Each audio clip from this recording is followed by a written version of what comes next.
मैंने अपनी राइड शुरू की थी 2022 में, वाटर डे के 22 मार्च के दिन स्टार्ट की थी। मैंने हर डिस्ट्रिक्ट में जाके पेड़ लगाए थे, और हरियाणा में जब कर रहा था तो मेरे को ये डायलॉग सबसे ज्यादा सुनने को मिला, तेरे करना था क्या होगा। मैंने एक चीज देखी है, मेरे 21 देश हो चुके हैं बहन जी, कि पूरी दुनिया एक साइड में है और भारत एक साइड में है। भारत में हर चीज है, 7 कंट्रियां, वो भी मोस्ट डेंजरस कंट्रियों में नाम आता है जिनका। उन कंट्रियों की कैपिटल में भी लाइट नहीं है। अब ये सोचो, हमने बिना लाइट के रात गुजारी है वहाँ पे। भारतीय होने को लोग किस तरह से देखते हैं? अपना इंडियन फ्लैग साइकिल के आगे लगा रखा, तो वो देखते ही इंडियन इंडियन, जय हिंद जय हिंद, और एकदम से रोक के मेरे चारों तरफ आ जाते थे, क्योंकि मेरा फ्लैग मेरी जान है। हाँ। उसको देख के ही कि इंडियन, यस इंडियन। अफ्रीका में सिर्फ 2 टाइप के लोग हैं, या तो बिल्कुल गरीब या बिल्कुल अमीर। लेडीज भी हमने ऐसा देखा कि लेडीज भी बिना कपड़ों के, वहां से क्राइम शुरू होता था, क्योंकि काफी ऐसी भी जगह थी, ये बोलते थे हमें कि आप रूम के अंदर ना जाओ तो क्या पता कल का सूरज ना देख पाओ। हमने देखा है कि एक किटकैट नाम के होता था बंदर की तरह, इतने साइज का, उसको मार के ना साइड में टांग देते थे। अफ्रीका कॉन्टिनेंट की एयरलाइंस खुद इंडियंस के नाम है। कंबोडिया की में कैपिटल है फोनपेन, उसका एक जीनोसाइड सेंटर है। वहाँ पे मैं ऐसे देख रहा, ऊपर मतलब कम से कम 7-8 मंजिल बना हुआ है, जिसमें सिर्फ बोन है, हड्डियाँ हैं, खोपड़ी है, हड्डियाँ हैं।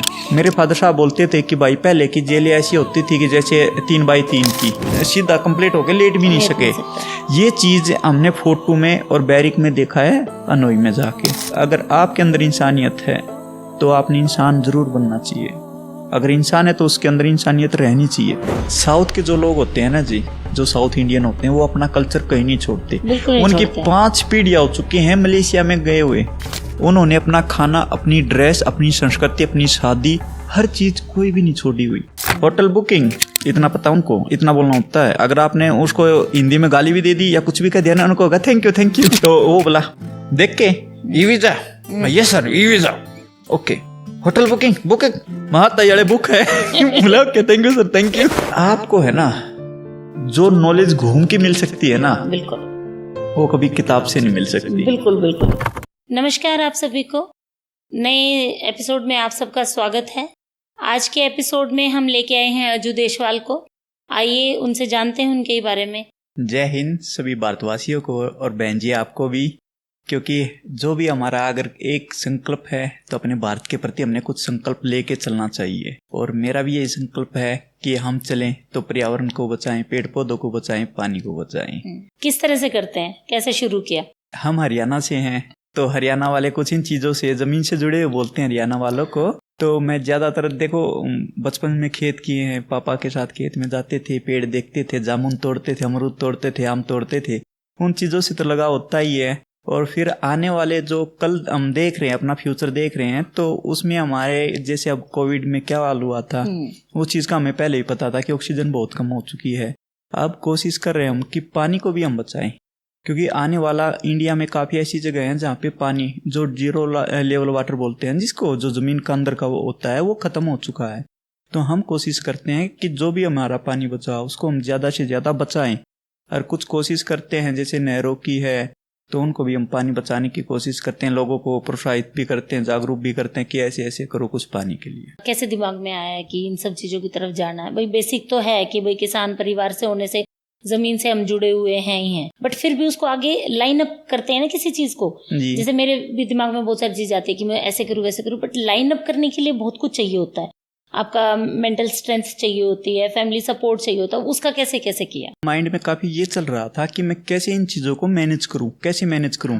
तो क्या हुआ, एक हमारे इंडिया के हरियाणा से ही बहुत बड़े शख्सियत हैं, साइकिल बाबा के नाम से हैं, डॉक्टर राज फांडन। मैंने उनकी वीडियो देखी 2019 में, और मैं उसी टाइम सर्च कर रहा था। लगभग मुझे 3 महीने हो चुके थे सर्च करते हुए कि मैं क्या करूं। मैंने ये स्टडी कर रहा हूं, ये कंप्लीट होते मैं कुछ ना कुछ करूंगा ऐसा। तो 3 महीने मेरे कंप्लीट हो चुके थे। तो मैंने उनकी वीडियो देखी। वीडियो देखने के बाद मैंने 3 दिन तक उनकी कंटिन्यू वीडियो देखी। फिर मैंने अपने फादर साहब को कॉल लगाया कि पिताजी मैं है ना ऐसे ऐसे करना चाहता हूँ। तो मेरे फादर साहब बोले कि हाँ भाई ठीक है कर ले, एक बार घर आ जा, क्योंकि मैं उस टाइम चंडीगढ़ था, मेरे फादर सोनीपत थे, मैं सोनीपत से हूँ।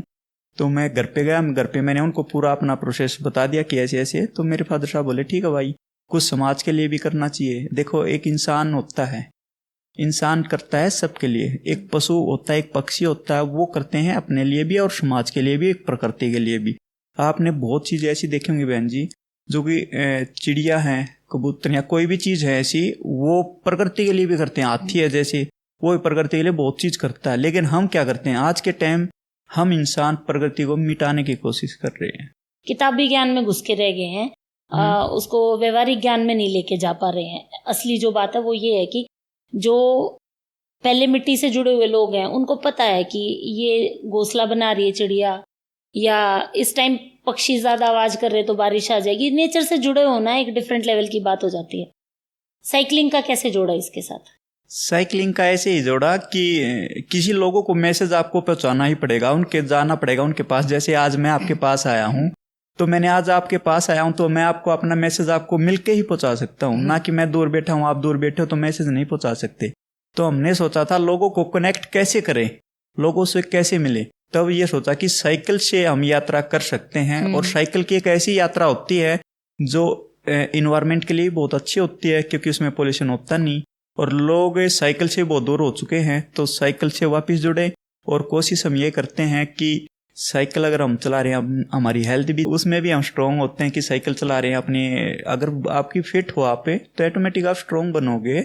और कोशिश हमारी यही है कि साइकिल की देखो एक स्पीड होती है, हर चीज़ की एक स्पीड होती है। साइकिल की स्पीड एक इतनी ज़्यादा भी नहीं है कि कुछ चीज़ों को आप मिस कर जाओ, और साइकिल की स्पीड इतनी भी कम नहीं है कि वहाँ तक आप जाना चाहते हो वहाँ तक ना ही पहुँच पाओ। तो साइकिल को जोड़ने का यही कारण रहा कि लोगों तक, जन जन तक आप पहुँच पाओ, अपनी बात को पहुँचा पाओ जी। इंटरनेशनली कैसे गए इस बारे में? इंटरनेशनली यही है कि पहले अपना कुछ भारत का हमने पाठ किया, तो भारत का पाठ करने के बाद फिर ये सोचा कि भारत को हम बाहर से भी जोड़ सकते हैं, जिस तरह सोशल मीडिया का ज़माना है। क्योंकि अगर भारत में काफ़ी लोग घूम भी रहे हैं, तो हम सोचते हैं कि अब भारत में तो हम हमेशा करेंगे ही, क्योंकि जन्म से लेकर एंड तक हमने भारत में ही रहना है, तो भारत में तो हम करेंगे ही, लेकिन दूसरे लोगों को भी हम वो बता सके। तो इंटरनेशनल ये इस दिमाग में आया कि हम दूसरे लोगों को जाएं, तो वहाँ पे जाएं, कैसे कैसे करें। और कुछ क्या होता है, कुछ चीज़ें ऐसी होती है जो भारत में है और देशों में नहीं है। और मैंने एक चीज़ देखी है, मेरे 21 देश हो चुके हैं बहन जी, कि पूरी दुनिया एक साइड में है और भारत एक साइड में है। भारत में हर चीज़ है। जो लोग मतलब मुझे नहीं पता था जब तक मैं कर रहा था, बाहर नहीं गया था, मुझे नहीं पता था मेरा भारत इतना सुंदर है।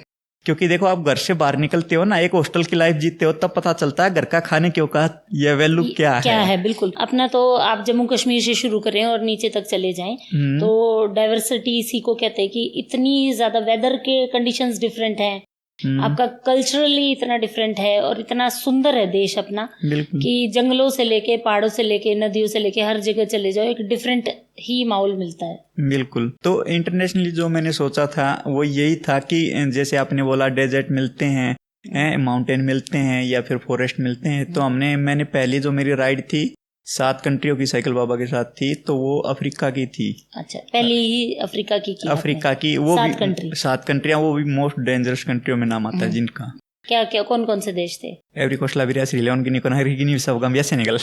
तो ये पैरों से नाप रखे है ना, तो इसलिए इतनी ये साइकिल से मतलब पैरों से ही साइकिल चली है, तो उसी से नापे हुए, तो इसलिए इतनी जल्दी से नाम भी याद है। बिल्कुल। मैं इनकी किलोमीटर भी हर चीज बहुत अच्छे से है, मैं दोबारा बता देता हूँ, आपको समझ में नहीं आया वैसे। एवरी कोस्ट मेरी पहली थी, अबीजान उसकी सिटी थी, उसमें हम गए थे, उसकी कैपिटल है यामासुक्रो। ओके। उसमें गए हम। उससे आगे लाइबेरिया की बहुत मतलब डेंजर कंट्री भी है, और उनकी जो कहानियां बहुत खतरनाक कहानियां हैं। अगर कभी आपके साथ कुछ हुआ इंसिडेंट? छोटा मोटा तो देखो चलता ही है। क्या, जैसे कुछ एग्जांपल दो। एग्जांपल है कि हम चल रहे हैं, कोई गलत हरकत करने की सोचता ही है, लेकिन क्या है कि हम 2 बंदे थे और दोनों हम हरियाणा के हो गए। अब हरियाणा के होने के बाद पता क्या, जब आप एक ट्रेवल करने लग जाते हो ना, तो सामने वाले का फेस पहचान लेते हो कि इसका फेस की इंटेंशन में क्या है, ये नेगेटिव है या पॉजिटिव। अगर वो आपकी साइड आ रहा है तो फिर हम हरियाणा वाली में थोड़े आ जाते थे। तो उसमें फिर आने के बाद हमारा कुछ फिर वो जो बोल होता है कड़क होता है थोड़ा, कहते हैं ना खड़ी बोली है, तो उसमें फिर अगला भी डर ही जाता है। इचक तो जाता ही है। अगर आप तेज से बोलोगे या अपनी वॉल्यूम, जैसे हमारी नॉर्मल भाषा में भी अगर हम बात करते तो लोग डर जाते हैं। हाँ, तो वो फायदा एक हो जाता है हरियाणवी होने का। बिल्कुल जी। कैसा रहा पूरा एक्सपीरियंस आपका जो 7 कंट्रीज करे? 7 कंट्रीज का देखो, उन कंट्रियों की कैपिटल में भी लाइट नहीं है। एवरी कोस्ट से लाइट चलती है, और सेनेगल मेरी 7 कंट्री थी, वहां तक एक ही कंट्री लाइट पहुंचाती है। अब ये सोचो, हमने बिना लाइट के रात गुजारी है वहां पे, और गर्मी है वहां, तो गर्मी है और मच्छर हैं वहां पे। मच्छर भी इतने जबरदस्त हैं कि हद से ज्यादा मोटे, मक्खी से भी ज्यादा मोटे हैं। और जब भी आपको अगर किसी भी अफ्रीका कॉन्टिनेंट में जाना है तो उससे पहले आपको एक येलो फीवर वैक्सीनेशन करवाना होता है। ये कंपलसरी है बिल्कुल। और वो फिर मच्छर जब वो काटते हैं ना, तो वहां पे मेरा तो स्किन पे ऐसे हो जाता था रेड, और बहुत दुखता भी था। और हम फोन चार्ज, भाई आज फोन यूज करना ज्यादा, क्योंकि कल लाइट मिलेगी नहीं। और हमारा होता था कि एक सिटी से दूसरी सिटी तक पहुंचना ही पहुंचना है। और क्या होता था, एलिवेशन भी हम चल रहे थे कोस्टल एरिया पे, समुद्र के साथ साथ, जो कि अप डाउन। और हमने 50+ डिग्री टेम्परेचर में राइड की है, और ह्यूमिडिटी 100%। एक बंदा पानी पी जाता था लगभग 15 लीटर एक दिन में, और यूरिन एक बार नहीं जाता था। माय गॉड, सोच लो 15 लीटर पानी पी रहा, अब यूरिन नहीं जा रहे तो पानी कहाँ जा रहा है वो। मुझे स्वेटिंग बहुत ज्यादा होती थी, तो क्या है कि मेरी अंडरवियर, लोअर, टी शर्ट बिल्कुल कंप्लीटली गीले होते थे, सुबह से लेकर शाम तक गीले ही रहते थे। बहुत डिफिकल्ट रही मतलब। हाँ, मतलब स्टार्टिंग में ही मुझे ऐसी हालात में डाल दिया कि मैं स्ट्रॉन्ग और हो गया। पहले तो मैंने इंडिया में की है, जम्मू कश्मीर की भी, लेह लद्दाख की 2 बार राइड, 4 धाम यात्रा, तो स्ट्रॉन्ग हुए थे। लेकिन वो चीज और वो चीज में बहुत अंतर। व्यवहार कैसा रहता है? जैसे इंटरनेशनली आप जाते हो, आप इंडियन होने को, भारतीय होने को लोग किस तरह से देखते हैं आपके यहाँ? मैं अफ्रीका की पहले बात करता हूँ आपसे। हमें काफी ऐसे लोग मिले जो कि हमें एक पोस्ट उन्होंने लगा रखा, मतलब नाका बोल देते हैं हम। हाँ, नाका है, पोस्ट भी बोल देते हैं उसको। वो नाका लगा रहे हैं, हम अपना इंडियन फ्लैग है साइकिल के आगे लगा रखा, तो वो देखते ही इंडियन, जय हिंद। अच्छा है, फिर वो बोलते हैं हमारे जैसे शाहरुख खान, सलमान खान, अमिताभ बच्चन, काजल को काजल नहीं, कोजल ऐसे बोलते हैं वो।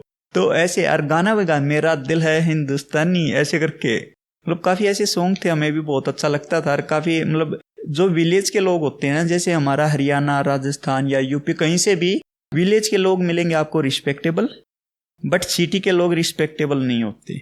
जैसे हम बड़ी सिटी के पास या कैपिटल के पास पहुंचते थे ना, शाम के एरिया हो जाता था, क्योंकि हम कैंपिंग कहीं कर नहीं सकते थे, सेफ नहीं था। तो उसके चारों साइड में ये सोच लो, आप जैसे ही कैपिटल में आ रहे हो, 15 किलोमीटर का एरिया आ गया है कि 15 किलोमीटर के बाद आप कैपिटल में, सिटी में आ जाओगे। वहां से क्राइम शुरू होता था, वहां से हमने बचना पड़ता था, वहां से हमने अपनी साइकिल की स्पीड ज्यादा करनी पड़ती थी। और ये होता था कि भाई शाम के 6 बजे 7 बजे अगर दिन छिपता है, मतलब सनसेट होता है, तो उससे पहले हम रूम के अंदर पहुंच जाएं, क्योंकि काफी ऐसी भी जगह थी, ये बोलते थे हमें कि आप रूम के अंदर ना जाओ तो क्या कल का सूरज ना देख पाओ। अच्छा, इतनी बुरी हालात है। फाइनेंशियली वहाँ पे लैक है लोगों के पास फाइनेंस का, इसलिए क्राइम ज्यादा है, या बस माइंड क्रिमिनल है? पता क्या है, एक भूख होती है, वो इंसान को बहुत कुछ सिखा देती है। अफ्रीका में सिर्फ 2 टाइप के लोग हैं, या तो बिल्कुल गरीब या बिल्कुल अमीर। जैसे हमारे भारत में है मिडिल क्लास भी लोग, वहां पे मिडिल क्लास नाम की कोई चीज नहीं। या तो इतना गरीब होगा कि वो पूरे दिन में एक बार खाना खा ले तो सोचेगा कि आज मेरा दिन सक्सेसफुल हो गया। लेडीज भी हमने ऐसा देखा कि लेडीज भी बिना कपड़ों के, पूरा गांव का गांव बैठा हुआ, 20% बैठे हुए हैं जेंट्स और लेडीज, कपड़े नहीं पहन रखे उन लोगों ने। ऐसे भी हमने, मतलब गांव से निकल रहे हैं हम, रोड है नहीं, रोड भी बिल्कुल नहीं है। जैसे मैं बात करूं गिनी कोनाक्री और गिनी बिसाऊ की, अगर मैं गिनी बिसाऊ की बात करूं तो गिनी बिसाऊ में हमने 50 या 60 किलोमीटर ही रोड पे हमने साइकिल चलाई थी, नहीं तो विदाउट रोड पे हमने साइकिल चलाई है, कच्चे रास्ते से।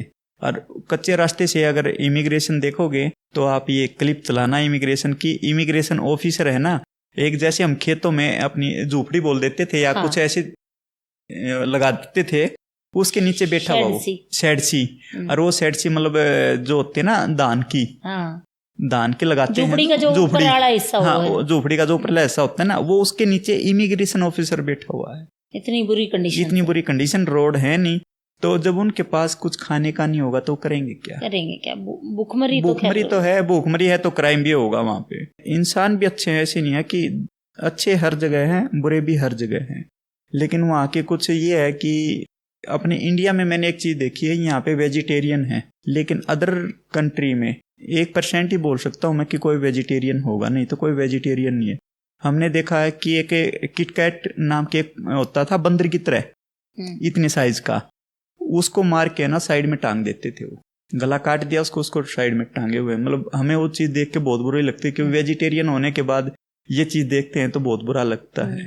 मतलब जीव हत्या, मतलब करें भी क्या, उनके पास खाने को कुछ है नहीं तो कुछ तो खाएंगे ही ना। हाँ, कुछ वो वाली सिचुएशन पे है। काफी इंडियंस भी हैं वहाँ पे अफ्रीका में, बहुत है, काफी इंडियंस है ना। हाँ बहुत, गुजराती बेसिकली ज्यादा, गुजराती के बिजनेस बहुत है वहाँ पे। ऐसे भी इंडियंस हैं जी जहाँ पे गुजरात के लोग जो काफी अफ्रीका कॉन्टिनेंट की एयरलाइंस खुद इंडियंस के नाम है, और वो पूरी पॉलिटिक्स इंडियंस की ही वजह से चलती है। और बहुत बड़े बड़े हमने देखे हैं कि ऐसे ऐसे कि मैं बोल भी नहीं सकता कि अरब खरबपति भी वो अफ्रीका में है। वही है, बिल्कुल या तो ऊपर या बिल्कुल नीचे, बीच का है ही नहीं। बिल्कुल नहीं है जी, या तो बिल्कुल इतना है कि एक दिन का खाना मिल जाए। मैं अपनी बताता हूँ कि हमारे साथ खाने का क्या होता था, आपके साथ एक्सपीरियंस शेयर करता हूँ। एक इतने लंबा ब्रेड मिलता था, लगभग एक हाथ का, उसे बीच से काटते थे, ऐसे काट के उसमें सैलेड डाल लेते थे कि खीरा डाल लिया, टमाटर प्याज डाल लिया, ऊपर कुछ सॉस डाल ली, वो खाते थे पूरे दिन। ये सोच लो हमारे लायक खाने लायक भी वहाँ पे खाना नहीं होता था, पूरे दिन ऐसे ही खाते थे। तो सोच सकते हो आप, बिल्कुल बहुत मुश्किल हो जाता खाना, अगर प्रॉपर नहीं मिल रहा है, डाइट प्रॉपर नहीं मिल रही है तो it's quite difficult to survive. वो 7 कंट्री करने के बाद फिर उसके बाद आगे का क्या? उसके बाद फिर मैं वापस इंडिया गया, क्योंकि मैं जब गया था मेरा एक मकसद था जाने का। एक तो मैं इंटरनेशनल बॉर्डर कैसे क्रॉस करते हैं, इमिग्रेशन कैसे करते हैं, क्योंकि आप यहाँ बैठे हो, अगर आप कंट्री किसी को करे नहीं है तो इमिग्रेशन करने में बहुत ज्यादा मुसीबत आती हैं। अगर मुझे वो एक्सपीरियंस मिल रहा है तो क्यों नहीं लूँ मैं। बिल्कुल। तो मेरे गुरुजी के पास बोला कि मैंने करना है, तो गुरुजी बोले कि आजा भाई। और मैं आई एम सो लकी कि मैं उनके साथ एक ऐसा बंदा हूँ जिन्होंने इंटरनेशनल और भारत में राइड की हुई, नहीं तो मेरे अलावा किसी ने उनके साथ राइड नहीं की हुई। वो मना कर देते हैं, उनकी एनर्जी मैच नहीं कर पाते लोग। फिर आने के बाद में इंडिया, तो मैंने यहाँ पे अपनी मिनिस्ट्री को बोला कि सर मैं ऐसे वर्ल्ड टूर करना चाहता हूँ साइकिल से, और मैंने 7 कंट्री कर चुका हूँ मैं, और आगे के लिए कुछ अगर आप मेरी हेल्प कर सको किसी चीज की, तो डॉक्यूमेंट टाइप। तो मिनिस्ट्री बोली ठीक है हम देखते हैं। तो मिनिस्ट्री ने फिर मुझे बाईसाइकिल वर्ल्ड टूर, उसमें मेरा सारी चीज पूछी उन्होंने कि पूरे वर्ल्ड टूर में आपके किलोमीटर कितने होंगे, कितने साल लग जाएंगे। तो मैंने कम्प्लीटली उनको बता, तो फिर मिनिस्ट्री ऑफ एक्सटर्नल अफेयर, विदेश मंत्रालय ने मुझे लेटर दिया। उससे मुझे ये हो जाता कि मेरी वीजा और इमिग्रेशन होते हैं ना, उनको मैं दिखा देता हूँ कि सर मैं बाईसाइकिल से वर्ल्ड टूर कर रहा हूँ, तो मुझे कोई प्रॉब्लम ज्यादा आती नहीं। इन पॉइंट से जो आगे करना चाहते हैं उनको भी थोड़ा फायदा मिलेगा कि इस तरह से हम प्रोसेस कर सकते हैं चीजें। जी। आने के बाद मैंने नेपाल किया, फिर भूटान, फिर बांग्लादेश से फिर क्या है कि मैंने म्यांमार जाना था। म्यांमार का आपको पता ही है बॉर्डर काफी साल से बंद है, लगभग 2-2.5 साल हो चुके हैं। मैंने फिर कोलकाता से फ्लाई किया म्यांमार, फिर म्यांमार में कुछ हल्का फुल्का ही घूमा मैं, वहाँ पे अपना पेड़ लगाया, जो कि मेरा एक मकसद होता है किसी भी देश में हम जा रहे हैं वहाँ पे पेड़ लगाएं हम अपने भारत का नाम का। हमारा कुछ नहीं है, जो कुछ है हमारा भारत, हमारा पहचान, हमारी सब कुछ। अफ्रीका में भी लगाए अपने पेड़? हाँ जी, अफ्रीका में भी लगाए हमने पेड़। तो कोशिश हमारी रहती है कि हर जगह हम पेड़ लगाएं। किसी इंडियन से मिलते हैं तो उनको बोलते हैं कि भाई चलो पेड़ लगाते हैं, तो कोशिश हमारी रहती है। और हम एम्बेसी में जाके बोलते हैं, एम्बेसी को थोड़ा करते हैं, क्योंकि हमारे लेटर में स्पेशल है ये चीजें मेंशन है कि हम इन्वायरमेंट के लिए चले हुए हैं, तो उसमें स्पेशल पेड़ की हर चीज की है, तो उसमें एम्बेसी भी हमारी हेल्प करती है। हमारा कोशिश यही है कि हम ज्यादा से ज्यादा पेड़ लगाएं, अपनी प्रकृति को बचाएं।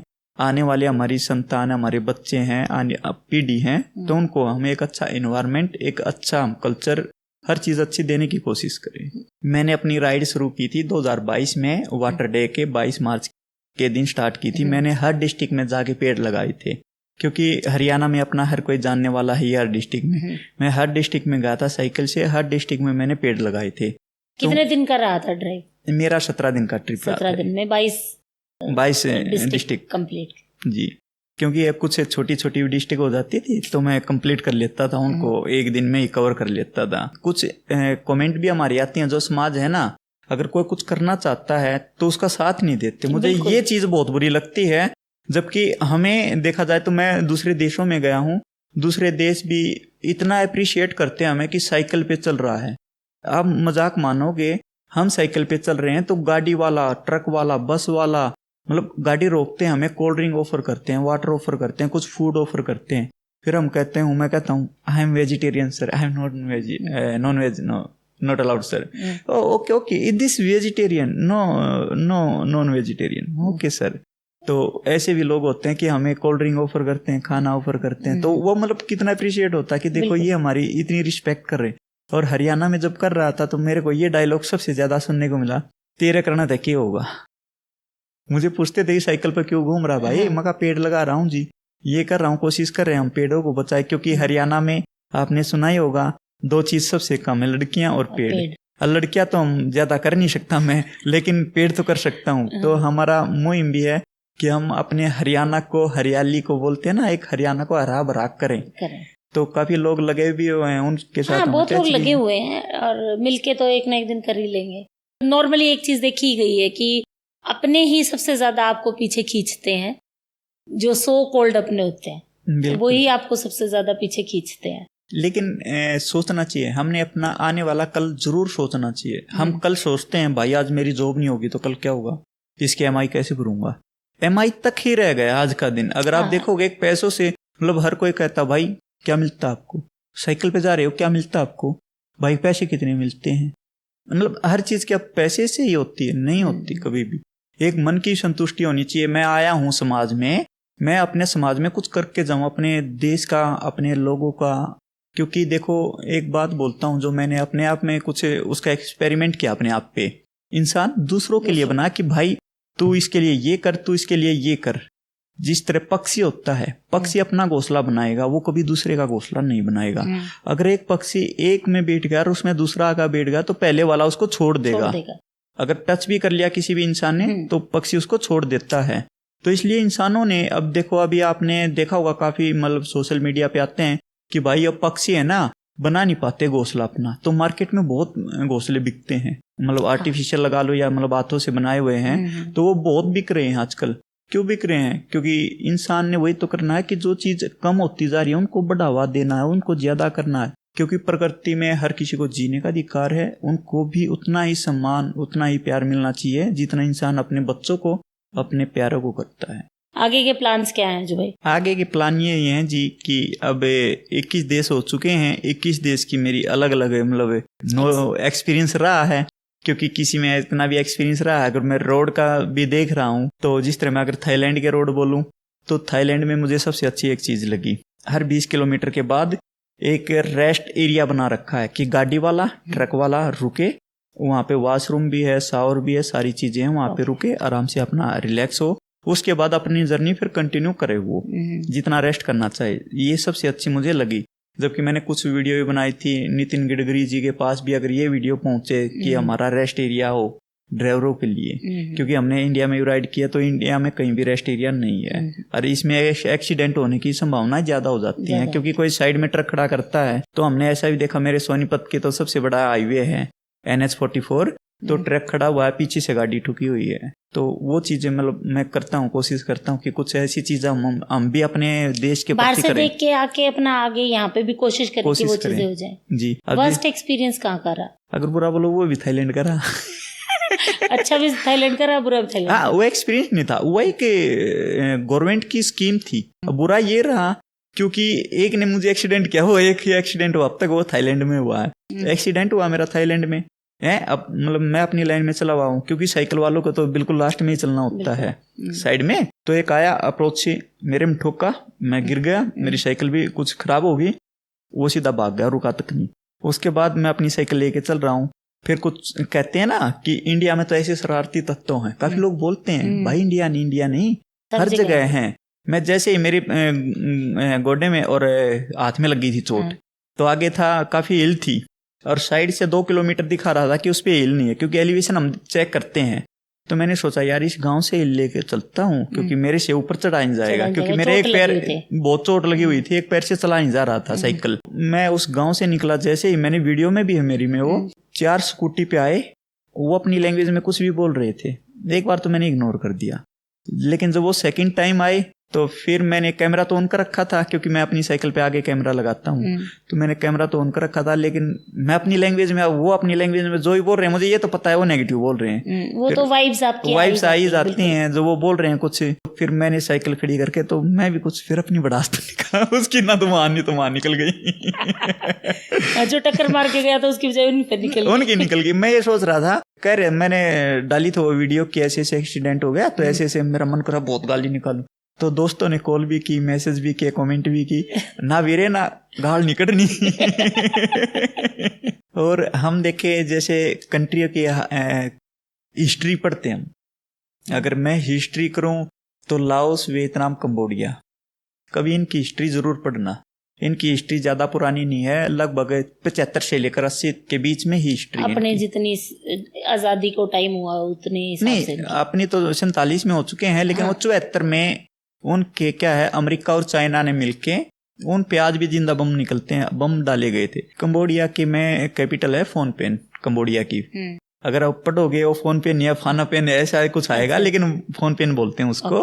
उसका एक जीनोसाइड सेंटर है, 2 जीनोसाइड सेंटर है, वहां पे मैं गया। वहां पे मैं ऐसे देख रहा, ऊपर मतलब कम से कम 7-8 मंजिल बना हुआ है, जिसमें सिर्फ बोन है, हड्डियां हैं, खोपड़ी है, हड्डियां हैं। खोपड़ी को तोड़ना कितना मतलब वो होता है, हार्ड होता है, लेकिन उनकी खोपड़ियों पे ऐसे लग रहा है कि जैसे कुहाड़े से किसी ने मारा हुआ है। जो वहां के राजा थे, उनका एक डायलॉग था कि अगर मैं आपको छोड़ दूं तो मेरा कोई फायदा नहीं, और आपको मार दूं मेरा कोई नुकसान नहीं। तो उन्होंने लगभग 4 साल में 35 लाख लोगों को मार दिया था। राजा नहीं, हाँ, राजा ने मरवा दिया था। तो वो चीज देखो कि 35 लाख लोग 4 साल में मरवा दिए थे।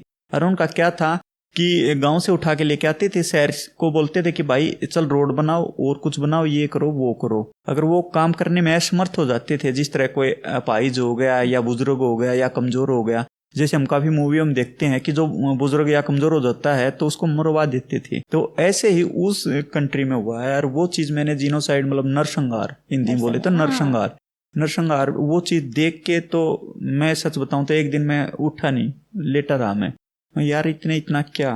अगर आप वियतनाम में जाओगे, वियतनाम की कैपिटल है हनोई में भी ऐसे ही हमने ऐसी चीजें देखी हैं। उनमें गए हम सेंटर में, तो सेंट्रल जेल में, तो उसमें दिखा गया लोगों को कैसे पकड़ के बंदी बनाया जाता था। मेरे फादर साहब बोलते थे कि भाई पहले की जेलें ऐसी होती थी कि जैसे 3x3 की, 4x4 छोटी बैरक, बिल्कुल मतलब आदमी सीधा कंप्लीट होकर लेट भी नहीं सके। ये चीज हमने फोटो में और बैरिक में देखा है हनोई में जाके, कि सच्ची में कुछ ऐसा भी होता था। एक इंसानियत, अगर आपके अंदर इंसानियत है तो आपने इंसान जरूर बनना चाहिए। अगर इंसान है तो उसके अंदर इंसानियत रहनी चाहिए। इंसानियत आज के दिन हम बहुत कम रखे हैं, क्योंकि एक पशु को मार रहे हैं, एक पक्षी को मार रहे हैं। क्या हमारी यही एक इंसानियत है? क्या आप ये कहोगे ना, वर्ल्ड किसी भी कंट्री में, वर्ल्ड में इसमें ये चीज है, आप ये इंडिया में दिखाओ, वो इंडिया में मिलेगी। वर्ल्ड के, अब ये सोचो, वर्ल्ड की किसी भी कंट्री के आप ये कहोगे ये चीज इंडिया में नहीं होगी। इस मतलब ये नहीं होता कि यहाँ पे ऐसे लोग हैं तो ऐसे भी हैं कि जैसे साउथ इसके अफ्रीका कॉन्टिनेंट के लोग हैं ना, ऐसे इंडिया में भी हैं। आप जाओगे गुजरात में कुछ एरिया स्पेशल उनका है जो वहाँ पे बिल्कुल वैसे ही हैं। तो आप किसी भी mountain area, desert area, simple area, forest area, कोई भी चीज देखोगे इंडिया के अंदर सब चीजें। और मैं एक छोटी बात बताता हूँ आपको, एक हिस्ट्री की बात है। आपके चैनल जो भी अगर देख रहे हैं तो सब्सक्राइबर उनको बोलूंगा जरूर इस चीज पे थोड़ा अपना सर्च भी करो। चाइना और भारत की जो हिस्ट्री है ना, वो लगभग सेम है। जो हमारा कल्चर भी था, जो लोगों को नहीं पता है, वो हमारा बिल्कुल सेम था। 1948 से लेकर 1956 के आसपास, 55-56 के आसपास, चाइना जब आजाद हुआ था 48-49 में, तब वहां का जो राजा बना था, उन्होंने सीधा बोला था एक प्रशासन, एक लैंग्वेज, एक कानून, एक सब कुछ होगा, हमारा अलग नहीं होगा। लेकिन उससे 48 से पहले अगर जैसे भारत में रियासत होती थी, 576 रियासत होती थी भारत में आजाद होने से पहले, अलग अलग कल्चर होते थे, अलग लैंग्वेज होती थी, सब कुछ अलग होता था, जो कि आज भी है। चाइना में भी सेम होता था ऐसे। लेकिन चाइना वालों ने बोला नहीं, हम ये चीज अडॉप्ट नहीं करेंगे। अब जो हमारे साथ पहले था वो पहले अलग था, लेकिन अब जो है वो है। इसी की एक छोटी बात बताता हूँ वियतनाम की। वियतनाम में एक जैसे हमारे गांधी जी हुए हैं, वियतनाम में भी एक गांधी उनके जो हैं होचुमिन नाम था उनका, होचुमिन, जो कि होचुमिन सिटी एक उनकी है, मतलब बहुत बड़ी सिटी है, टूरिज्म सेंटर है वो। हाँ, तो होचुमिन जो उनका नाम था, जैसे हमारे गांधी जी हैं तो वो उनके गांधी थे। हनोई में अलग होता था, होचुमिन में अलग होता था, 2 पार्ट में बटा हुआ था। अगर आप देखोगे कंट्री ये बिल्कुल लंबी है, लगभग 2000 किलोमीटर पतली है। कई जगह ऐसी भी है कि सिर्फ इसका 100 किलोमीटर तक ही बाउंड्री है और 2000 किलोमीटर ये लंबी है, लेकिन ये 2 पार्टों में थी। लेकिन चाइना ने और अमेरिका ने एक साथ मिलके जो उनको सपोर्ट करता था, अगर वहां पे आप लाओस में जाओगे, वियतनाम में जाओगे, कंबोडिया में जाओगे तो 2 फ्लैग मिलेंगे आपको। एक फ्लैग मिलेगा आपको उस कंट्री का और एक फ्लैग मिलेगा, आप समझ जाओ किसका, दूसरी का, जो सपोर्ट करती है उस, जो सपोर्ट, जो ऐसे करके ऐसे होता है। समझ गए होगे आप? नहीं समझे तो कमेंट जरूर करना इस पे, क्या कमेंट है। जो कि चाइना में होता है जिसका राज, हाँ, उसका रेड फ्लैग हथौड़े वाला, रेड फ्लैग हथौड़े वाला, वही तो चांद के ऊपर ऐसे। हाँ। तो वो चीज आप इस पे कमेंट पक्का करना कि उसको क्या बोलते हैं। अच्छा जो ये तो सारी बातें हो गई, अब ये बताओ कि एशिया का रूट क्या रहा? एशिया का रूट जी, मेरा आज इंडिया वापस आने के बाद मैंने इंडिया से ही राइड शुरू की थी। फिर मैं नेपाल का मैंने, जो कि सबसे हाईएस्ट रोड है, जो कि इंदिरा गांधी जी ने बनवाया था, और उसका आज भी मेंटेनेंस इंडिया गवर्नमेंट ही देती है। हमारा उत्तराखंड है, उत्तराखंड से लेकर सिलीगुड़ी जो कि वेस्ट बंगाल में पड़ता है, तो लगभग ये रूट पर जाता है वो, और इसको बोलते हैं वो H1 हाईवे 1 है उनका, जो कि सबसे बड़ा है। और आज इंदिरा गांधी के नाम से ही मतलब हम उसको रिपेयर का देते हैं, आज भी हम सपोर्ट करते हैं। काफी मैंने ऐसे बोर्ड देखे हैं, जो कि मैं एक ब्रिज से जा रहा हूँ तो उसमें लिख रखा है भारत नेपाल मित्रता पुल, ऐसी चीजें, मतलब देख के मुझे भी बहुत प्यारा लगा, मुझे अच्छा लगा कि मेरा देश मतलब सपोर्ट करता है। तो मैं नेपाल करने के बाद भूटान, बांग्लादेश, म्यांमार, फिर मैं थाईलैंड से लाओस, वियतनाम, कंबोडिया, वापस फिर थाईलैंड, फिर मैं मलेशिया, फिर सिंगापुर, फिर इंडोनेशिया से मैंने फ्लाई किया उज्बेकिस्तान, कजाकिस्तान से फिर आपके सामने। कजाकिस्तान भी बहुत सुंदर बताते हैं। हाँ जी, लेकिन उससे पहले मैं आपको मलेशिया बताना चाहूंगा। बिल्कुल बताओ। तो मलेशिया में आप देखोगे तो बहुत अच्छी जगह मिलेंगी आपको, और सबसे अच्छी चीज पता क्या मिलेगी? लिटिल इंडिया के नाम से। ओके। जॉर्ज टाउन बोलते हैं उस जगह का नाम। अच्छा। कि जॉर्ज टाउन में जाना है, और वो एक आइलैंड है। मैंने फेरी से ही उसमें जाना पड़ा, क्योंकि उस पे ब्रिज है, लेकिन ब्रिज पे साइकिल अलाउड नहीं है, क्योंकि वहां पे बहुत तेज हवा चलती है। तो काफी लोगों ने बोला कि भाई जब साइकिल चलाते हो तो बोट में क्यों रखते हो साइकिल? तो आप ये बताओ, जब समुद्र आप किसी पे जा रहे हो तो बोट में ना रखो, क्या साइकिल पानी पे चल सकती है? नहीं चल सकती। और ब्रिज पे जब तेज हवा है तो जीवन का तो अलाउड है नहीं, साइकिल अलाउड है नहीं। मुझे रोक दिया था, मैंने वीडियो में दिखा रखा कि देखो ये जिस तरह हमारे टोल टैक्स आते हैं उनके भी टोल टैक्स होते हैं, बोले कि साइकिल नॉट अलाउड। तो मैं वापिस गया, मेरा 20 किलोमीटर का बल्कि फेयर लगा था, वापिस उसी रूट पे जाके फिर मैं फेरी से गया। जब मैं फेरी से, मैं सरप्राइज, जो मेन बात है वो चीज बताता हूँ आपको। फेरी में देखा मैंने, ऐसे करके देख रहा, मैं ऐसे देख रहा हूँ, मतलब इस साइड भी इंडियन, इस साइड भी इंडियन, सामने भी इंडियन, पीछे भी इंडियन। और क्या था, फेरी में आप जाओगे तो आपको लगभग $1/2 के आसपास, मतलब उनकी करेंसी है लगभग 4.6 या 7 चलती है वो डॉलर, तो उनकी 2 रुपीज, मलेशियन के 2 रुपीज का टैक्स, मतलब वो लगता है किराया, मान लो आप किराया लगता है कि साइकिल को एक दिन का 24 घंटे का फ्री है, चाहे 10 बार आओ चाहे 1 बार आओ। अच्छा। अब मेरे पास, और वो कार्ड से ही पे होते हैं, मेरे पास कार्ड नहीं, तो मैं खड़ा उस पे, मैं ऐसे देख रहा, एक आया इंडियन, मैंने अपनी प्लेट लगा रखी, फ्लैग लगा रखा, उसने देखा Indian flag, are you Indian? ऐसे करके मैं, यस आई एम इंडियन। तो बोला which part of India? Haryana. देखो वो थोड़ा फन हो जाता है, मतलब आप चलते चलते भी साइकिल पे स्ट्रेस को हो जाते हो, थोड़ा माइंड को भी फ्रेश करते हो, और हम थोड़े तुम चले तो हैं ये। तो ऐसे ही which part of India? Haryana. ऐसे करके तो बोला okay I am Andhra. Okay sir, nice to meet you sir. बोला okay sir, this gate open why? ऐसे करके कि व्हाई क्यों नहीं हो रहा ये ओपन? तो बोला डोंट वरी प्लीज वेट। उसने अपना कार्ड लगाया ऐसे, तो गेट ओपन हो गया। मैं अंदर गया, अंदर जाने के बाद वो बंदा बोला कि आप क्या कर रहे हो? मैंने बताया कि मैं वर्ल्ड टूर कर रहा हूँ। तो बोला मेरे दादा यहाँ पे आए थे, अच्छा। क्योंकि आप मलेशिया की हिस्ट्री पढ़ोगे, मलेशिया में 3 टाइप के लोग रहते हैं, 30% के, 33 है इंडियन, जो कि अंग्रेज लेके गए थे लगभग 17वीं शताब्दी में गुलाम बना के। हाँ जी, गुलाम बना के, क्योंकि जो वेदर है मलेशिया का और जो अपना साउथ का है सेम वेदर है, सेम वही चीज होती है। वहाँ पे काजू भी होते हैं, वहाँ पे पाम ऑयल भी होता है और वहाँ पे ऑयल भी निकलता है, और यही चीज हमारे साउथ में है। क्योंकि हमारे देखा होगा आपने, खजूर के पेड़ कहाँ पे ज्यादा हैं, देखे हुए, और इसके नारियल के पेड़ सभी साउथ में ही है। तो वो सब कुछ है वो मलेशिया में है। 33% है मलेशिया में इंडियन, 33 है चाइनीज, और जो बोलते हैं मलयालम भी बोल देते हैं उनको, मलेशिया को, वो 33%। तो वो मैं अब वो बताता हूँ, जो जॉर्ज टाउन गया ना, तो मैं उनसे बात कर रहा, तुम मेरे साथ आ रहे हैं, सेल्फी ले रहे हैं, फोटो खिंचा रहे हैं, और मुझसे पूछ रहे हैं आर यू इंडियन? मैं yes sir. Are you Indian? No, this my father is Indian, I am Malaysian. Okay sir, nice to meet you sir, nice to meet you. फिर कोई बोलता कि मेरे 5 पीढ़ी हो चुकी, कोई मेरी 4 पीढ़ी हो चुकी, किसी की दूसरी हो चुकी, मतलब ऐसे लोग मिले। लेकिन जैसे ही मैं जॉर्ज टाउन को बोलते हैं लिटिल इंडिया, उसमें गया, उसके चारों तरफ मैं घूम रहा हूँ, मतलब मैं 10 कदम नहीं चलता था, मेरी साइकिल को रोक लेते थे लोग। अच्छा। और एकदम से रोक के मेरे चारों तरफ आ जाते थे, क्योंकि मेरा फ्लैग मेरी जान है। उसको देख के ही कि इंडियन, मैं यस इंडियन, ऐसे मतलब मैं पूरा हो जाता हूँ, पूरा फैल जाता, सेल्फी ले रहे हैं। सही बात है भाई, है ना। तो वो चीज, झंडा हमारी पहचान है, तो बिल्कुल हमारी आन बान शान, हमारी झंडा भाई, हमारा तिरंगा हमारी जान।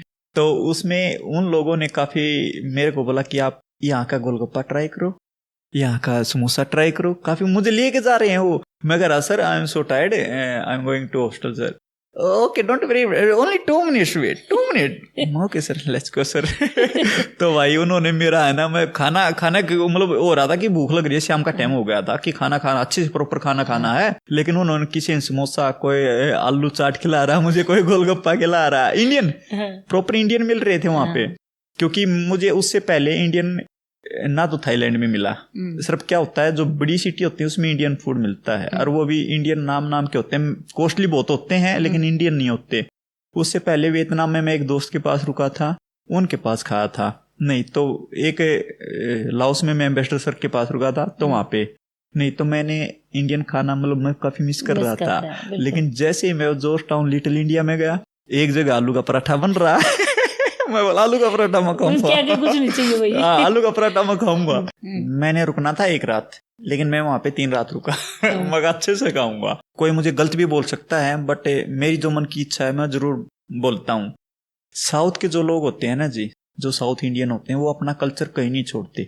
उनकी 5 पीढ़ियां हो चुकी हैं मलेशिया में गए हुए, उन्होंने अपना खाना, अपनी ड्रेस, अपनी संस्कृति, अपनी शादी, हर चीज कोई भी नहीं छोड़ी हुई। कोई देश अगर आपने मारना है ना, खत्म करना है देश, तो आप उसकी संस्कृति पे चोट पहुंचाना शुरू कर दो, वो देश वहीं खत्म हो जाएगा। तो अगर आपको अपने आप को, अपनी पूरी प्रजाति को बचा के रखना है, तो अपनी संस्कृति सबसे पहले बचाओ आप। इसी चीज के ऊपर मुझे एक बात याद आ गई, मैं आपके साथ शेयर करना चाहूंगा, जरूरी है कि आपको है ना, जो नॉलेज घूम के मिल सकती है ना, बिल्कुल वो कभी किताब से नहीं मिल सकती। बिल्कुल।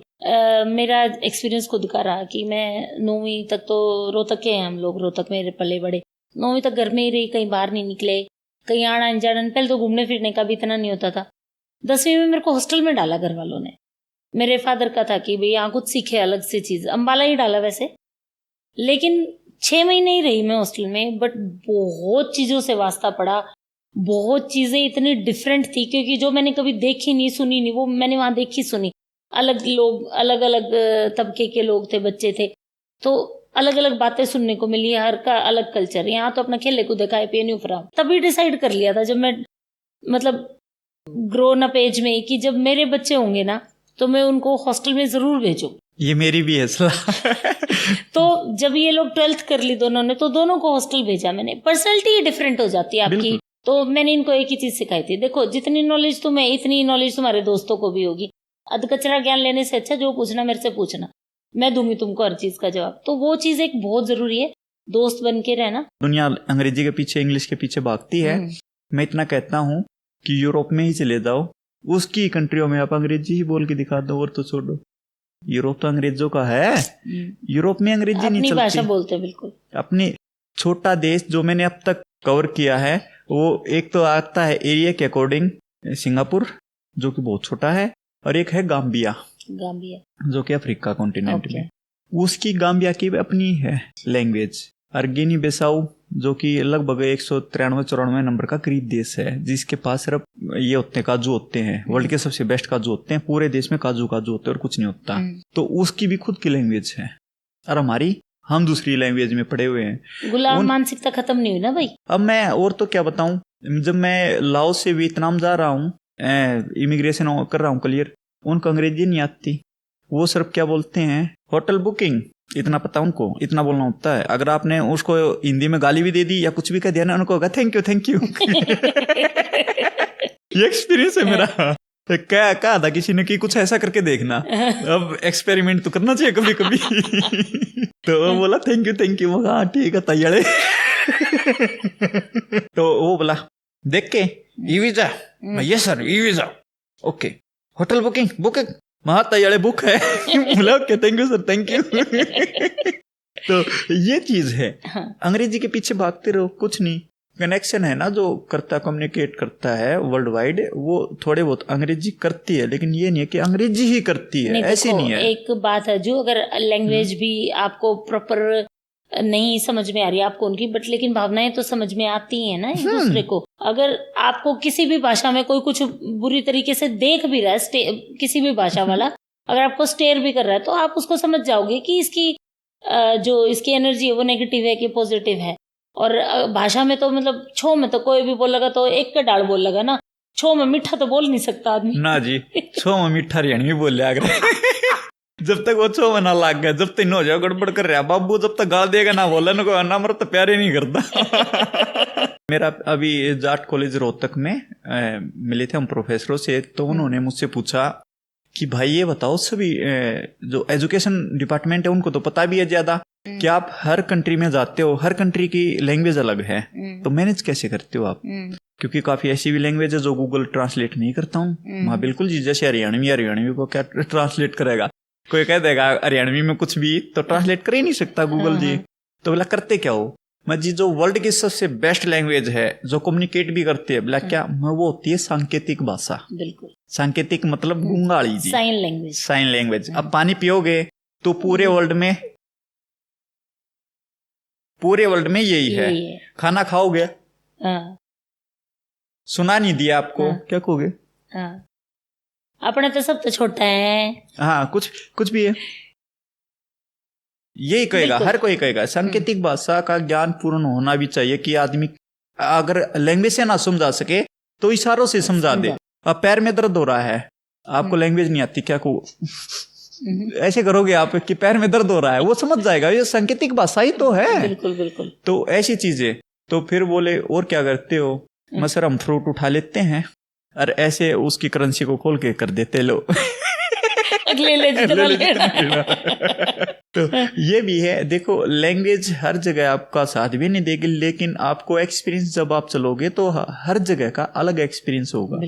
कहीं आपको पानी अच्छा मिलेगा, कहीं पानी अच्छा नहीं मिलेगा, और कोई भी एक्सपेक्ट हम करके चलते हैं कि हमने वो चीज मिलेगी, तो वो चीज नहीं मिलती। आप जब साइकिल लेके चलते हो तो उसमें क्या क्या चीजें साथ में लेके चलते हो, कितना वेट हो जाता है अप्रोक्सीमेट? जी जो आप 365 दिन आपको जरूरत रहती है घर में वो सब, और वेट हो जाता है लगभग 40 से 50 किलो। अब सोचो आपको क्या जरूरत है, कुछ बोलो कि आपके पास वो है, मैं बोलूंगा हाँ वो है, वो मेरा साइज अलग होगा, छोटा होगा, लेकिन वो मेरे पास चीज है। मेरे पास गैस भी है, मेरे पास सिलेंडर भी है, मेरे पास खाने बनाने की नूडल्स भी है, मेरे पास राइस भी है, मेरे पास केटल भी है, मेरे पास सब कुछ है। अब सोच लो खाना बनाने की तो ये चीज होगी। फिर सोने के लिए मेरे पास टेंट है, ओढ़ने के लिए रिजाई नहीं है, लेकिन ये है कि मेरे पास स्लीपिंग बैग है। फिर आपको होगे पीने के लिए मैं अपना दूध भी कैरी करता हूँ, जहाँ लस्सी मिल जाती है लस्सी भी कैरी करते हैं, हर जगह कहीं ऐसी चीजें होती है कि ये चीज वो सारी चीजें, वो तो मैं इंडियन रखता हूँ। अच्छा, जो तुम्हारे पास साइकिल कौन सी है भाई? साइकिल जी मेरे पास है जायंट कंपनी की, जो कि लगभग 2 साल पुरानी हो चुकी है अब तो। और क्या क्या स्पेसिफिकेशंस होनी चाहिए एक साइकिलिस्ट के साइकिल में? देखो सबसे पहले है उसकी हाइट के अकॉर्डिंग साइकिल होनी चाहिए। ओके। क्योंकि हर कोई बिना हाइट के ले लेता, वैसे ऐसे कर लेता, ये ठीक है मेरे लिए। तो आपकी ये height मुझे क्या पसंद है? आ गई। मेरी है 5'9". 5'9" है तो 5'9" प्लस है मेरी, मतलब plus 10 भी है 9 भी है, सोच लो मिड में है। तो आप किस साइड की साइकिल ले रखी है आपने? तो मैंने ले रखी है एल साइज की। L size. तो क्या होता है, हर कंपनी के अलग साइज होता है। जिसे अगर मैं लूं डिकैथलॉन वाली बोलते हैं, जो कि हर कोई जानता है, उसका अलग साइज होगा। कोई ट्रैक की लेगा, उसका अलग साइज होगा। उसका क्या होता है, मेजर क्या होता है कि आपकी ये साइज है, इसके अकॉर्डिंग आपने ये साइज लेना चाहिए। तो आपने पहले तो सबसे पहले देखो आपकी हाइट क्या है, उसके अकॉर्डिंग लो। उसके बाद फिर क्या है, क्या आपने सिटी में घूमना है। एक तो होता है कि आपने सिटी में घूमना है यार आसपास ही, नॉर्मल साइकिल जैसे साइकिल जो हमारे पास हुआ करती थी पहले। बिल्कुल जी, नॉर्मल साइकिल। नॉर्मल साइकिल ले लो। उसके बाद मैं काफी देख रहा हूँ, अभी लेह लद्दाख का सीजन चला हुआ है और मैंने दिल्ली में काफी लोग मिले। तो जो मैं देख रहा था, मैं सच्ची बताऊं तो बहुत हैरान था। जब मैं लेह लद्दाख मैंने 2 बार किया, जब भी देखे थे मैं तब भी हैरान था और मैं अभी भी हैरान हूँ कि जो विदाउट गियर की चलेगी नहीं। अगर आप उसको खींच के ही लेके जाना है या किसी में लिफ्ट लेके जाना है, तो फिर लेह लद्दाख करने का फायदा क्या है, मजा साइकिलिंग का ही क्या क्या है? फायदा? मजा भी नहीं आएगा। क्योंकि मजा तब आएगा ना जब आप एफर्ट लगा रहे हो, जब अंगा लगा रहे हो अपना और चल रहे हो, ऊपर चढ़ रहे हो, जब भी तो माउंटेन का पता चलेगा ना ऊंचा कितना है वो। अगर किसी गाड़ी में बैठ के चले गए, पहुंच गए, पता क्या चला। तो जो एक सबसे मतलब रिक्वेस्ट करना चाहूंगा मैं हर साइकिलिस्ट से, कि जहां भी आप जाते हो उस चीज का आपको इन्फॉर्मेशन लो पहले। जैसे आप लेह लद्दाख जा रहे हो, विदाउट गियर की लेके मत चलो। और सबसे रहता क्या है कि आप एक अच्छे ब्रेक वाली भी लेके चलो। मैंने देखा बिल्कुल ब्रेक भी टूटे हुए हैं, मतलब ऐसा भी है कि आप सिटी में चलो तो साइकिल सिटी में ही एक्सीडेंट हो जाए आपका, ऐसे ही ब्रेक। मतलब अगर आपको साइकिलिंग शुरू करनी है तो पहले अपने एफर्ट ना अपने इक्विपमेंट्स पे डालो कि कौन सी चीज चाहिए, क्या गियर चाहिए, क्या सेफ्टी गियर्स आपको लेके चलने होंगे, जिस जगह पे जा रहे हो वहाँ ऑक्सीजन कैसी है कैसी नहीं है, तो सारी चीजों का ध्यान रख के चलना चाहिए। बिल्कुल जी, कि अगर आप जा रहे हो लेह लद्दाख, आपको ये नहीं पता लेह लद्दाख में एलिवेशन कितना है। एलिवेशन के साथ साथ आपको ऑक्सीजन कहाँ कहाँ कम आएगी, क्योंकि हमने तो पूरा इन्फॉर्मेशन लेके चले थे। हमें पहले ही घूम के आए, हमें पहले ही पता था टैबलेट कौन सी लेनी चाहिए। ऑक्सीजन के हम सिलेंडर तक भी लेके गए थे, क्योंकि कुछ ऐसी जगह आती हैं जहाँ पे ऑक्सीजन 0 भी हो जाती है कि अगर बरसात होने लगी, क्योंकि पहाड़ी पे कभी भी ऑक्सीजन की जब कमी आती है तो खराब मौसम होता है और बरसात होती है, तभी ऑक्सीजन की कमी आती है। जैसे आप तांगलांगला अगर मनाली से ले जा रहे हो, तांगलांगला आता है, पहले तो सेकंड हाईएस्ट था, लेकिन अब वो 12th नंबर पे आ गया है। ओके। तो उसकी है 17,582 फुट के आसपास।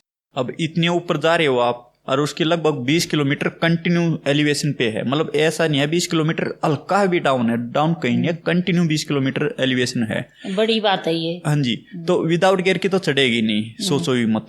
ऊपर से क्या है, जब नीचे उतरते हो, जितना आप ऊपर चढ़े उतना नीचे उतरे हो, तो लूप से जब डाउन आओगे आप स्पीड से, आगे गाड़ी भी मिलेगी, ट्रक भी मिलेगा, सब चीजें मिलेंगी। तो आपने ब्रेक भी अच्छे वाले चाहिए, आपके पास अच्छे वाले ब्रेक नहीं है, आपके चढ़ने वाले अच्छे नहीं है, उतरने वाले अच्छे नहीं है, तो आप अपनी जान को जोखिम में डाल के चल रहे हो। टेरिफिक चीज होगी तो कि अगर आपके पास गियर प्रॉपर नहीं है, ब्रेक प्रॉपर नहीं है, तो कुछ भी हो सकता है। कुछ भी देखो, अगर कहीं भी हम जा रहे हैं, फॉर एग्जांपल आप स्पोर्ट्स खेलते हो, क्रिकेट खेलते हैं, जैसे हम देखते हैं क्रिकेट का बैट कैसा होता है। अगर क्रिकेट का बैट की तरह नहीं लोगे, एक डंडे की तरह लोगे, तो बैट वाला यूज तो नहीं होगा ना। बिल्कुल। अपना फाइनेंस का कैसे क्या संभालते हो? जॉब करते हो, कोई काम करते हो, या कैसे करते हो?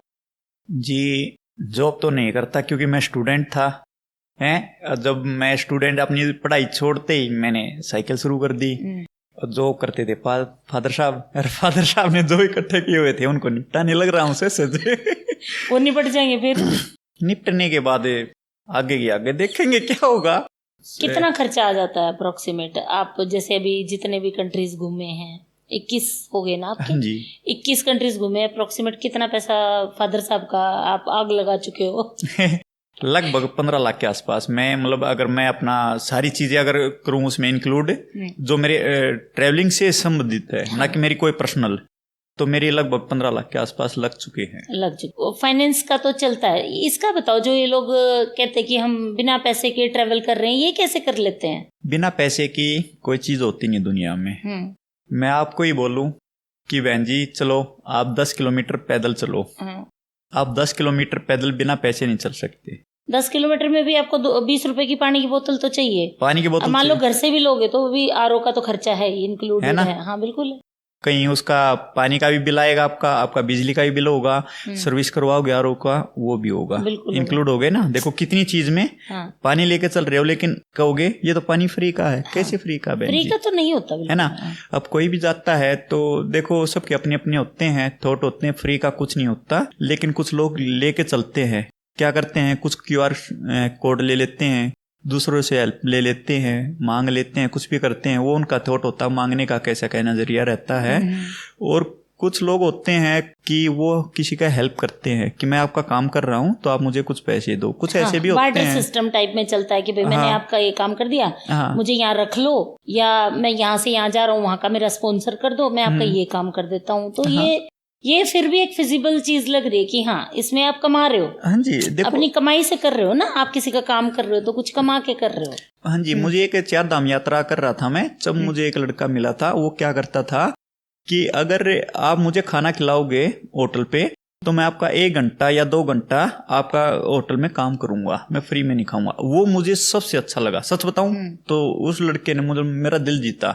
लेकिन कुछ ऐसे भी मिले मुझे कि भाई कुछ नहीं, मैं विदाउट मनी चलाऊं। भाई विदाउट मनी यार, कम से कम चल ठीक है तेरे पास पैसे ज्यादा नहीं है, कम है, पैसे इतना रख कि कम से कम अपने खाने का तो खुद दे सके।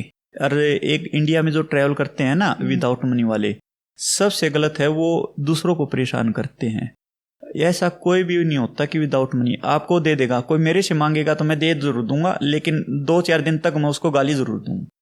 झूठ बोल के लेते हैं ना आप। हाँ, सारा खत्म हो गया, ऐसे हो गया, ये गलत चीज हो जाती है। मैं शेयर नहीं करना चाहता था, एक बात शेयर करता हूँ आपसे। मेरे एक दोस्त ने शेयर की थी एक बात कि भाई एक लड़का आया मेरे पास, उसने मतलब विदाउट मनी था वो, उसने कॉल की कि भाई, बोला हाँ, बोला तेरे को 5,000 मैं सेंड कर रहा हूँ। मतलब उसने किसी और को कॉल की, दोस्त को, तो उसने सेंड कर दिए। वो बैठा मेरे दोस्त के पास बैठा हुआ था, और कुछ टाइम के बाद उसने देखा कि अरे ये देखा विदाउट मनी है, मतलब ये खुद पैसे किसी और को सेंड कर रहा है, इसके पास पैसे कहाँ से है, ये खुद विदाउट मनी है। तब उसने देखा कि अरे ये तो दूसरे से मांग के तब उसको सेंड कर रहा है। और खुद जैसे आपने बोला कि झूठ बोल के, उसने क्या बोला अब कि भैया मुझे ये प्रॉब्लम होगी, मुझे आगे जाना है और मेरे पास पैसे नहीं है, तो प्लीज कुछ हेल्प कर दो। मतलब ऐसे लोग बोलते हैं, ऐसे झूठ बोलते हैं। तो देखो फिर औरों का भी नाम खराब होता है ना। औरों का क्या, हमें जिस तरह मैं हूं तो मुझे भी काफी ऐसे लोग बोल देते हैं कि भाई विदाउट मनी, मुझे बोला हुआ है काफी, मैं क्यों विदाउट मनी क्यों, मेरा बाप जिंदा, भाई मेरा बाप देवा है, चक्का देवा है, चक्का वृत्तु हूँ, मजे ले मजे करूँ तो मैं क्यों विदाउट मनी चलूं। मैं होटल में रुकता हूँ, कैंप भी करता हूँ। देखो अपनी आवश्यकता के अनुसार आदमी ने करना भी चाहिए। जहाँ होटल लेना हो होटल लेते हैं, जहाँ हॉस्टल लेना हो हॉस्टल लेते हैं, जहाँ कैंपिंग करनी होती है कैंपिंग करते हैं, जहाँ मन करता है खुद बनाएंगे खुद बनाते हैं, जहाँ ये लगता है नहीं खाना होटल में खाएंगे तो होटल में भी खाते हैं, और जहाँ ये भी लगता है कि नहीं यार आज तो स्ट्रीट फूड खाते हैं, स्ट्रीट फूड भी खाते हैं। लेकिन विदाउट मनी कुछ इम्पॉसिबल है वैसे, कुछ नहीं होता। हाँ बिल्कुल कुछ नहीं होता। मैं एक छोटा, अगर कोई इंडिया ट्रेवल करना चाहता है ना कम पैसों में, फ्री में नहीं बोल रहा मैं, कम पैसों में बोल रहा हूँ, तो सबसे अच्छा कम पैसों में अपना बजट खाने का लेकर चलो। इंडिया में खाना आपको एक टाइम का 100 रुपये में मिल जाता है।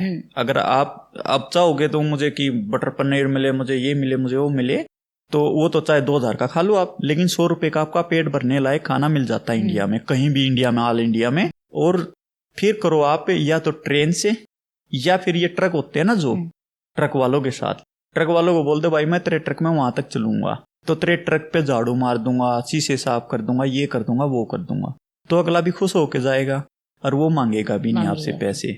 और ट्रक वाले खुद खाना बनाते हैं, क्या पता आपको खाना भी खिला दे। वो फ्री नहीं है, वो देखो उसने काम किया है, लेकिन सस्ता है, वो सस्ता है, लेकिन फ्री नहीं होता। और फ्री के चक्करों में है ना, जो और भी ट्रेवल करते हैं वो भी मतलब इंसल्ट फील करते हैं, क्योंकि उनको मुझे ही बोला गया, खुद मैंने तो किसी से मांगा तक नहीं है, तो मुझे भी मतलब भाई कुछ ये कुछ वो, विदाउट मनी हो आप। भाई मैं क्यों विदाउट मनी। अच्छा जो मेरे को एक बात और बताओ आप कि स्पॉन्सरशिप मिलती है आपको साइकिलिंग के दौरान? कोई ये बोल दे कि हमारी ऐड कर दो, या कुछ इस तरह का चीज होती है? अभी तक तो कोई आया नहीं है जी ऐसी, लेकिन हाँ किसी और को तो जरूर आती है, क्योंकि हम देखते हैं, लेकिन मेरे लिए कोई ऐसी नहीं आई। जितनी भी लगे हैं आज तक पैसे वो मेरे फादर साहब के ही लगे हैं जी। एक दिन में कितना ट्रेवल कर लेते हो जो? एक दिन में जी मैंने, मेरे गांव से हरिद्वार पड़ता है 247 किलोमीटर, मैंने एक दिन में कवर कर रखा है 247, और 200 प्लस मैंने बहुत बार कर रखा है। और इंटरनेशनल बॉर्डर भी मैंने 200 प्लस किया हुआ है। जो कंबोडिया से थाईलैंड में आया था उसमें 223 किलोमीटर मैंने एक दिन में कवर किया है। और साथ में मुझे ऐसा भी हुआ कि कंबोडिया में क्या है कि अपने मैक्सिमम यूपी के गोरखपुर जो है जगह है उसके आसपास के लोग है ना बहुत मिलेंगे कंबोडिया में। अच्छा। और वो करते हैं मतलब जैसे कपड़े बेचते हैं, गांव में जाते हैं, जैसे अपने पुराने टाइम में आते थे ना, वो साइकिल पे गठड़ी धर के साइकिल पे आते थे, लेकिन वो बाइक पे जाते हैं। तो बाइक पे ऐसे ऐसे गठड़ी धर के, तो वो क्या है कि इंडियन बहुत मिल जाते हैं क्योंकि वो फ्लैग देखते हैं तो आ जाते हैं मिलने के लिए, फिर उनसे मिलते हैं। मतलब ऐसे भी मिला मैं, और मैंने लगभग 223 किलोमीटर मैंने राइड भी की है। एक दिन में कौन सा कंट्री ऐसा है जिसको कवर कर लिया हो या कर सकते हो? एक दिन में अगर मैं कहूँ तो सिंगापुर है। सिंगापुर के चारों साइड घूम लो, बीच में का घूम लो, कहीं भी घूम लो, क्योंकि 105 किलोमीटर की टोटल बाउंड्री है, जबकि भारत की बाउंड्री अगर हम करें तो लगभग 15,000 समथिंग 16,000 के आसपास पड़ती है। क्योंकि लैंड बॉर्डर है जो वो 7,500 कुछ है, और जो सी बॉर्डर है वो भी 7,000 समथिंग मतलब आप है, वो मतलब 7,500 है, 15,000 समथिंग पड़ जाता है अपना इंडिया का बॉर्डर। और आप सोचो, मैं तो हैरान हो गया जब ये क्या हुआ कि जैसे ही मैं आया बॉर्डर पे इमिग्रेशन पे मलेशिया के, तो मलेशिया का इमिग्रेशन ऐसे जैसे अपने टोल टैक्स होते हैं ऐसे डंडी लगी हुई आगे। मैं कहा आया, मैं बोला उनको, मैं how much sir, no money, मैं okay sir bye thank you हो गया इमिग्रेशन। नहीं हाँ मैंने बोल दिया ऐसे। अच्छा। तो उसने वो डंडा नहीं उठाया। मैं सर प्लीज ऐसे करके, तो बोला यू गोइंग टू सिंगापुर? मैं यस सर सिंगापुर गोइंग। बोला okay give me your passport. और जब उसने बोला ना गिव मी योर पासपोर्ट, तो मैंने उसकी तरफ, वो अंदर बैठा हुआ था ऐसे हैं, तो ऐसे करके देखा तो उसकी टी शर्ट पे लिखा है इमिग्रेशन ऑफिसर। फिर समझ में आ रही है तो इमिग्रेशन ऑफिसर। पहले तरह से चिन्ह थे कि इमिग्रेशन का फाटक है। अगर कोई भी जा रहा है ना बहन जी, तो आप भी जाओगे तो आप सोच भी नहीं सकते, जैसे अपना ये टोल टैक्स होते सेम ऐसे ही था, आगे डंडा लगा हुआ है, छोटा कैबिन बना हुआ, उसके अंदर बैठा हुआ है। मैंने फिर उसको अपना पासपोर्ट दिया, फिर बोला कि वीजा दिखाओ मुझे सिंगापुर का। मैंने वीजा दिखा दिया, तो मैं आगे चला गया। आगे जाने के बाद वही सेम ऐसे ही, फिर तो मैं समझ गया कि हाँ ये तो इमिग्रेशन है। तो वहाँ पे इमिग्रेशन का क्या होता है, सिंगापुर में स्टैंप नहीं लगती। अच्छा। तो आप चले गए। जाने के बाद 30 किलोमीटर मतलब मैक्सिमम रोड उसका जो लंबा रोड है वो 30 किलोमीटर है, इस पॉइंट से एंड पॉइंट तक 30 किलोमीटर। जो कि मेरे कजन रहते हैं वहाँ पे, मैंने उनके घर पे जाना था, उनका केवल 25 किलोमीटर दूर था, और वो उसकी लास्ट बिल्डिंग थी, उसके बाद सी शुरू हो जाता है। तो मैं बॉर्डर से देखा, मैं कहा कितना दूर है, मैं देख रहे हैं 25 किलोमीटर। मतलब मैं हैरान ऐसे करके 25 किलोमीटर। मैंने भाई साहब को कॉल किया, मैं भाई साहब, बोले हाँ मैं 25 किलोमीटर। बोले अच्छा बॉर्डर पे आ गया। वो भी ऐसे बोला। मैं कहा बॉर्डर पे आ गया भाई साहब। बोला चल ठीक है आ जा, मैंने लोकेशन सेंड कर दिया है। तो मैं ठीक है भाई साहब। मैं जाने के बाद पूछा कि भाई साहब इतना छोटा कैसे है? बोला भाई ये सिटी भी यही है, कैपिटल भी यही है, और सब कुछ यही है।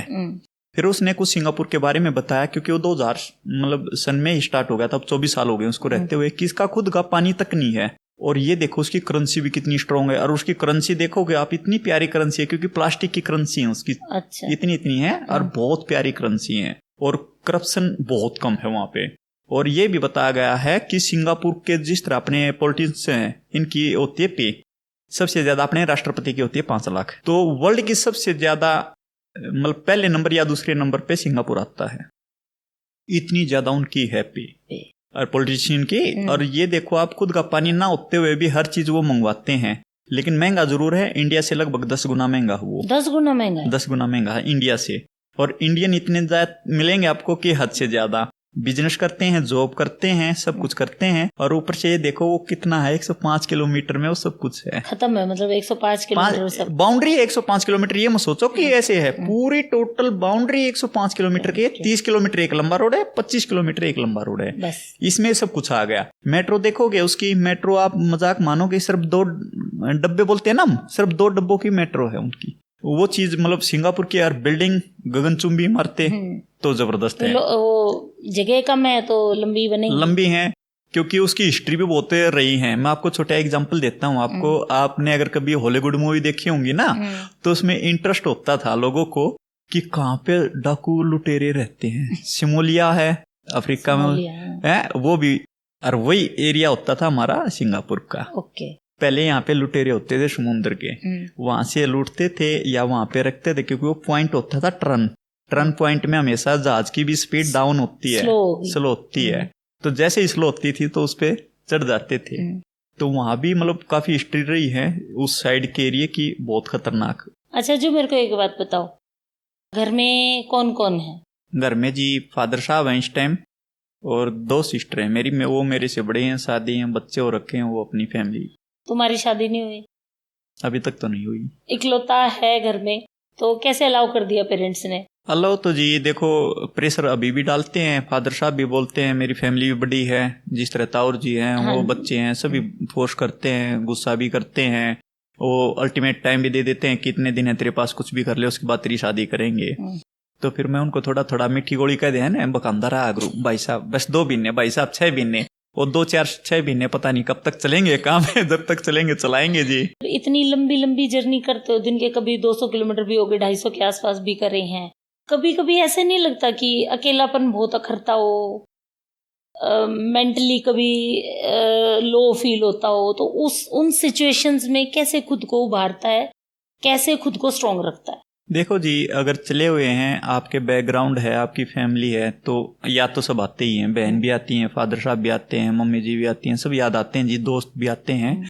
लेकिन हमने एक अपना टारगेट बनाया हुआ है, तो वो चीज एक साइड रख के हम उसकी तरफ देखते हैं कि देखो हमने कुछ करना है। जब आपका डिसीजन एक होता है ना, तो साइड में कुछ भी हो उसको आप इग्नोर करोगे।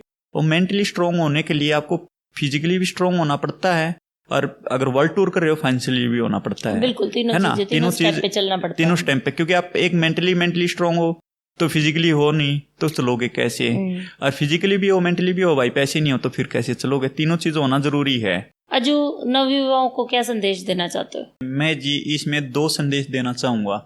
एक तो देना चाहूंगा मैं अपने प्रोफेशन से रिलेटेड, और दूसरा जो मेरा है, जो मोटिव लेके मैं चलाऊं। प्रोफेशन मेरा साइकिल है, तो काफी मैं यंग को देख रहा हूं कि लेह लद्दाख भी जा रहे हैं, 4 धाम जा रहे हैं, ऑल इंडिया भी टूर कर रहे हैं, और जो मैं उनकी साइकिल देख रहा हूं बहन जी, उनकी साइकिल ऐसी भी नहीं कि सिटी चलाएं, जो हमने कुछ बात भी की थी। तो सभी से मैं रिक्वेस्ट भी करना चाहूंगा, जो भी साइकिल चला रहे हैं, लेह लद्दाख जा रहे हैं, क्योंकि इस टाइम लेह लद्दाख का सीजन चला है। तो भाई एक तो आपने प्रोफेशन करना है काम, और एक है कि आपने एक ट्रिप करना सिर्फ कि लेह लद्दाख करके आएंगे। लेकिन लेह लद्दाख भी जा रहे हो ना आप, तो एक अच्छी साइकिल लेके जाओ, अपनी जान को जोखिम में मत डालो भाई। लेह लद्दाख बहुत प्यारा, बहुत खूबसूरत है बहन जी। तो उसमें आप गाड़ी से जाओगे, साइकिल से जाओगे, बाइक से जाओगे, हर चीज का एक अलग एक्सपीरियंस है। अगर साइकिल लेके जा रहे हो तो कुछ नहीं, बस थोड़ा ज्यादा पैसे लगेंगे। गियर वाली लेके जाओ, अच्छे गियर वाली और अच्छे ब्रेक वाली, क्योंकि दोनों चीज वेरी इंपॉर्टेंट है उस चीज पे, वो करो। अगर आपने प्रोफेशन से आना है, साइकिलिस्ट बनना है, तो वो और अच्छे से आप साइकिल लो। और ये मत सोचो कि आपको व्यूज लेने हैं, लाइफ लेनी है, एंजॉय करना है। व्यूज तो कहीं भी मिल जाएंगे, कैसे मिल जाएंगे, कि कहीं आप खराब साइकिल दिखा के व्यूज लेने की कोशिश करो, वो कोशिश आपकी जान को जोखिम में डाल सकती है। तो सभी से रिक्वेस्ट है भाई, जो भी लेह लद्दाख जा रहा है या कहीं भी जा रहा है, एक अच्छे से अपनी साइकिल को मैनेज करके चलो।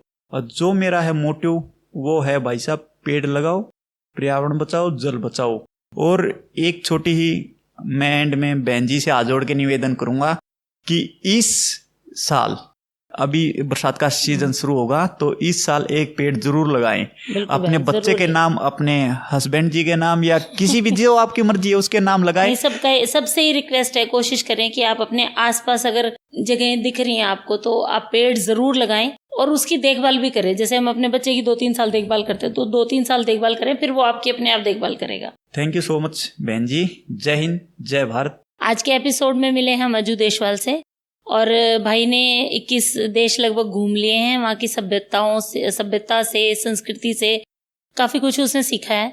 पर इन सब से ऊपर है एक चीज, तिरंगा, हमारा अपना देश, हिंदुस्तान, भारत, इंडिया, आप कुछ भी कहें, लेकिन सबसे प्यारा देश हमारा। इसी तरह के एपिसोड्स और देखने के लिए आप हमें फॉलो करें, सब्सक्राइब करें। और आपके पास अगर कोई कहानी है, कोई व्यक्ति विशेष है जो हमारे साथ बातचीत करना चाहता है, तो प्लीज ईमेल पे, फोन पे हमसे संपर्क करें। अंत तक बने रहने के लिए आप सबका शुक्रिया।